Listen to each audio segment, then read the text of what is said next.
नमस्कार, एक मत पोस्ट में आपका स्वागत है। मैं हूं सर्वेश कुकरा। इलेक्शन कमीशन ऑफ इंडिया ने आज चुनावों की घोषणा कर दी।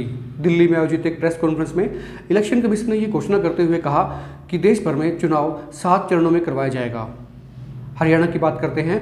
हरियाणा में लोकसभा चुनाव 6ठे चरण में होंगे, यानी कि पोलिंग 12 मई को होगी। 6ठे चरण की गजट नोटिफिकेशन 16 अप्रैल को होगी, यानी कि तमाम कार्रवाई 16 अप्रैल के बाद होगी और 16 अप्रैल के बाद ही नामांकन दाखिल किए जा सकेंगे। पूरे देश में मतगणना का काम 23 मई को होगा, यानी कि तस्वीर 23 मई को साफ हो जाएगी कि सरकार किसकी बनने वाली है। प्रेस कॉन्फ्रेंस के दौरान चुनाव आयोग ने यह भी स्पष्ट किया कि इस बार देश भर में करीब 10 लाख पोलिंग स्टेशन बनाए गए हैं। 2014 के चुनाव में पोलिंग स्टेशन की संख्या करीब 9 लाख थी, यानी कि 5 साल के बाद और 5 साल के दरमियान करीब 1 लाख पोलिंग स्टेशन की बढ़ोतरी हुई है। लिहाजा फोर्सेस भी ज़्यादा चाहिएगी और मैन पावर भी ज़्यादा चाहिएगी, इसीलिए चरणों में बदलाव किया गया है। कई स्टेट्स में जहां पर 3 चरणों में चुनाव था वहां 4 में हुआ है, या फिर किसी में 2 चरण थे तो वहां 1 चरण में भी करवाया जा रहा है। चुनावों की तारीखों की घोषणा इस बात के मद्देनज़र भी रखी गई है कि देश में त्यौहार कौन कौन से आने वाले हैं, या फिर बच्चों की पढ़ाई का क्या रहेगा।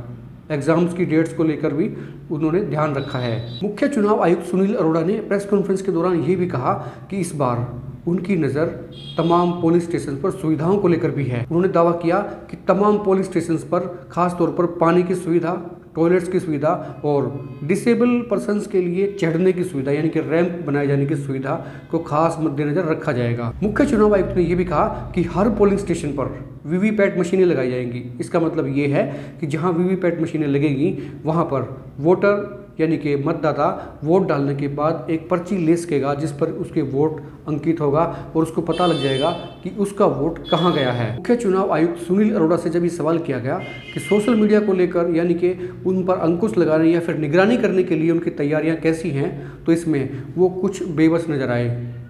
उन्होंने कानून के हवाले भी दिए और मौजूदा परिस्थितियों में उन्होंने ये कहा कि एक आर्टिकल के तहत न्यूज़पेपर्स और सोशल मीडिया को लेकर कुछ चीज़ें ऐसी हैं जो दायरे में रहना पड़ता है। कुल मिलाकर चुनाव आयोग की आज की घोषणा के बाद हरियाणा में भी एक बार फिर से राजनीतिक गलियारों में हलचल शुरू हो गई है।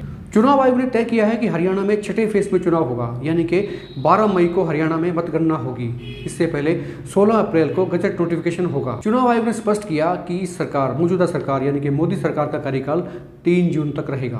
प्रेस कॉन्फ्रेंस के दौरान एक पत्रकार ने मुख्य चुनाव आयुक्त सुनील अरोड़ा से एक सवाल भी किया। उन्होंने कहा कि आजकल हर व्यक्ति मोबाइल फ़ोन रखता है, ऐसे में मतगणना के दिन जब वो मोबाइल लेकर सेंटर पे आए तो उनके मोबाइल रखवाने की व्यवस्था क्या होगी। गजब का सवाल हो सकता है किसी के लिए हो, लेकिन क्या आपके मोबाइल को संभाल कर रखना चुनाव आयोग की जिम्मेदारी है? खैर छोड़िए, नेताओं के दल बदलने की दौड़ और यूँ कहिए कि होड़ तेज हो जाएगी। नेता इधर से उधर भागते हुए दिखाई देंगे। चुनाव को लेकर तमाम जानकारी और सूचनाएं हम आपको तुरंत देते रहेंगे। और हाँ, अगर आपने हमारा चैनल अभी तक सब्सक्राइब नहीं किया है तो नीचे दिए लाल रंग के सब्सक्राइब बटन को क्लिक करें। इसके साथ ही नज़र आने वाले बेल आइकन को भी दबाएं, ताकि आपको हर अपडेट, हर खबर और चुनाव से जुड़ी हर राजनीतिक खबर तुरंत मिले, सबसे पहले मिले। नमस्कार।